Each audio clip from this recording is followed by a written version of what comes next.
Assalamualaikum viewers, my name is Anaya Mojibani and I'm Foundation Level Student at College Grade. So today I will ask a question from Maya on the topic of the air breathing life into language. So let's start. So hi Maya,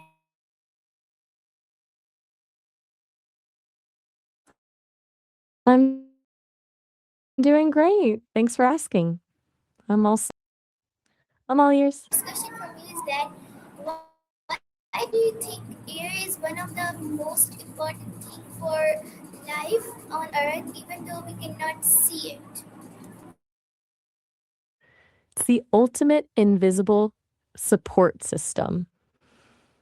Most of us take it for granted because it's just there, but the second it's missing, everything stops. It's not just about breathing, it's about the chemistry of the entire planet. Oxygen for us, carbon dioxide for the plants, and that protective layer keeping us from getting fried by the sun. It's wild how the most essential thing for our survival is the one thing we can't even see. Do you think we only appreciate things once they're gone? So my next question from you is that how would our daily lives change if the air around us suddenly disappeared for a few minutes? Oh, it would be absolute chaos. First, the silence would be terrifying because sound needs air to travel, so everything would go completely mute.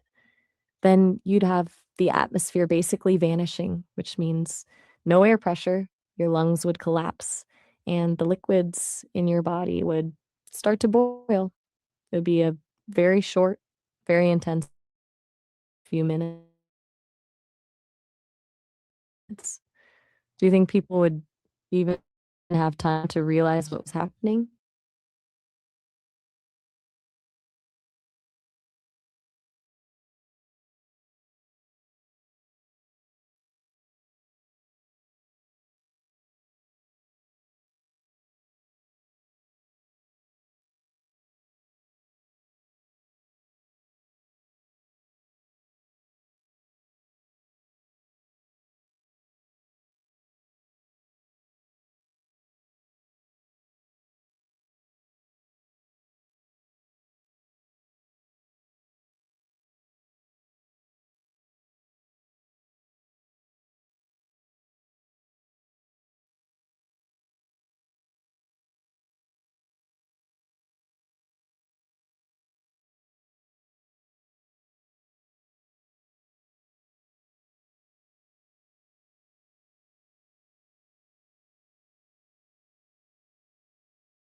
Okay, Maya, so uh, can you explain how air helps humans, animals, and plants survive in different ways?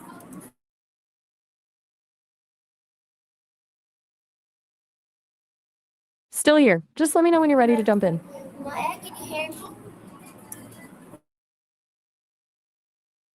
I can. Ready for the cue whenever you are? Okay, so I asked you that can you explain how air helps humans, animals, and plants survive in different ways?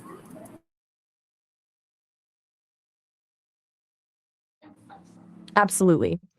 For humans and animals, it's all about that oxygen. Our bodies need it to turn food into energy.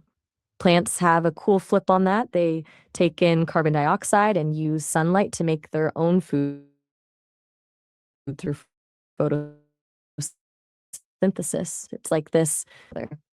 Does that make sense? Or do you want to do a deeper dive into any of those parts? Okay, so my next question from you is that why do scientists say that air is a mixture of gases rather than a single substance? Think of it like a recipe. It's not just one thing, but a blend of different gases, mostly nitrogen and oxygen, with a bit of argon and carbon dioxide mixed in. If it were just one substance, the whole balance of life on Earth would be totally different. It's wild to think that the stuff we can't see is actually this complex cocktail, right? Okay, so my next question from you is that how do plants and animals depend on each other through the exchange of gases in the air?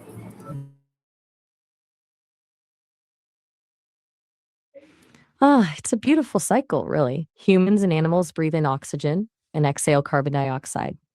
Plants do the opposite. They take in that carbon dioxide to grow and release fresh oxygen back into the air for us. It's like a giant planetary partnership.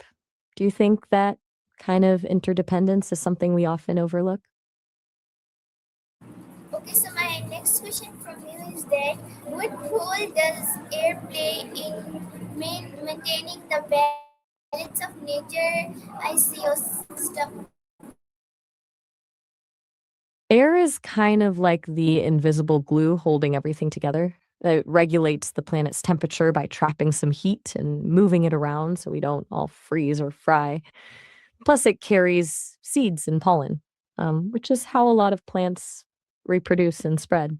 Without that flow, entire ecosystems would just stop moving. I wonder if you've ever thought about how much of our world depends on the things we can't even see. Okay, so my next question from you is that why is protecting the quality of the air important for future generations? Because clean air is basically a non-negotiable for survival. When the air gets polluted, it doesn't just make it harder to breathe today, it messes with lung development in kids and can shift the entire climate for the people coming after us, and it's like we're inheriting a house. If we leave the place a mess, next people moving in are the ones who have to deal with the leaks and the mold. Do you think people generally realize how lasting that impact is? Okay, so my next question from you is that how does air help us produce sounds when we speak or sing? It's all about vibration. When you speak or sing, you're basically using your lungs as a bellows to push air up through your throat. That air makes your vocal cords vibrate, which creates the sound waves that travel through the air to someone else's ears. No air, no voice. It's kind of like how a guitar string needs to be plucked to make a sound, but you're just using air to do it. Pretty cool, right? So my next question from you is that why do communications be possible if sound could not travel through air? We'd be living in total silence. Since sound needs a medium, like air, water, or solid ground, to travel, we wouldn't be able to hear a word anyone says. We'd have to rely entirely on sign language, writing, or maybe some kind of telepathy if we're lucky. It would basically change how humans evolved and connected with each other. Can you imagine trying to navigate a world where you can't hear a laugh or a song? Okay, so my next question from you is that can you explain the journey of air from our lungs to our mouth when we speak? It's like a little wind tunnel in your throat. Starts in the lungs, where the air is pushed up through the trachea. Then it hits the larynx, your voice box, where it forces those vocal cords to vibrate. From there, it travels through your pharynx and mouth, and you can shape it with your tongue and lips to turn that raw vibration into actual words. It's a high-speed delivery system happening in a fraction of a second. Do you think that's a bit like how a musical instrument works? Okay, so my next question from you is that how do our vocal cords use moving air to create different sounds?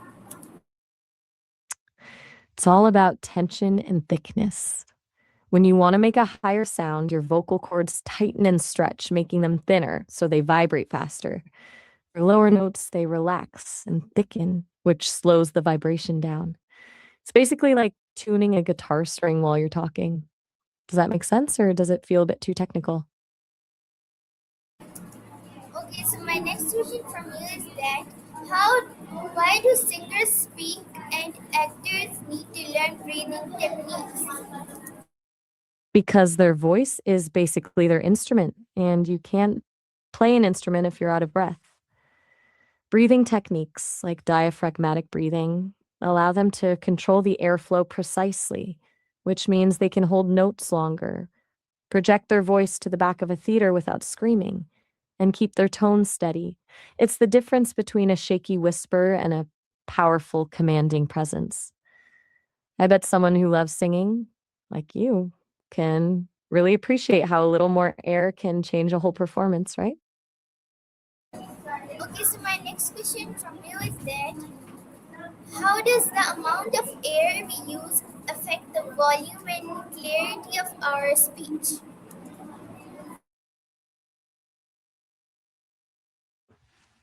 It's all about the pressure. More air pushed out with more force usually means a louder volume, while a steady, controlled stream is what gives you that crisp clarity. If you run out of air mid sentence, your voice starts to trail off and get fuzzy, which is why we naturally pause to take a breath. It's basically like a volume knob and a focus lens all in one. Do you find that happens when you're recording your sessions? Okay, so my next question from you is that um, how does air help us express emotions such as experiment, sadness, or anger through our voice? It's all in the delivery. When you're angry, you might push air out in sharp, forceful bursts, making your voice sound loud and jagged. If you're sad, the airflow often becomes shallow and shaky, which creates that fragile, trembling quality in your voice. Even the way we sigh, that long, slow release of air, can tell someone we're exhausted or relieved without us saying a word. It's like air is the carrier for the emotion itself. Do you think the tone of a voice can sometimes be more honest than the words being said? Okay, so my next question from you is that why is hearing someone speak just as dependent on air as speaking itself? Because air is the bridge. Speaking is just the first half. The sound waves created by your voice have to physically travel through the air to reach the other person's ear. If there was a vacuum between you, the sound would have nowhere to go and would just stop. It's a two-way street where air is the delivery vehicle for every single word. Does that make it click? Or should I explain the wave part a bit more? Okay, so my next question from you is that how why do we need to take breaths while talking for a long period of time? It's a simple case of refueling. Your lungs only hold so much air, and since talking is basically just spending that air, you eventually hit empty. Taking a break lets you top off your oxygen levels so you can keep going without your voice getting strained or your brain feeling foggy. I'm curious, do you usually plan your breaths when you're doing these interviews, or does it just happen naturally? Okay, Maya, so my last question from you is that after studying this topic, what do you think is the most fascinating role that air plays in human life and language and why? That's a tough one because it does so much. But I'd have to say it's the way it turns a biological need into a form of art. The fact that the same air we need to survive is exactly what we use to share our deepest feelings, sing a song, or tell a story is just wild. It transforms something invisible and basic into the most intimate way we connect with other people. I think it's that bridge between survival and expression that's the most fascinating. How about you? Now that we've walked through all this, what part of the journey stuck with you the most? Okay, so viewers, I'm all ears. this was my talk with Maya on the topic of air breathing life into language. So hope you enjoyed it. So let's meet in another talk with Maya like this. So till then, Allah Hafiz, Pakistan Zindabad.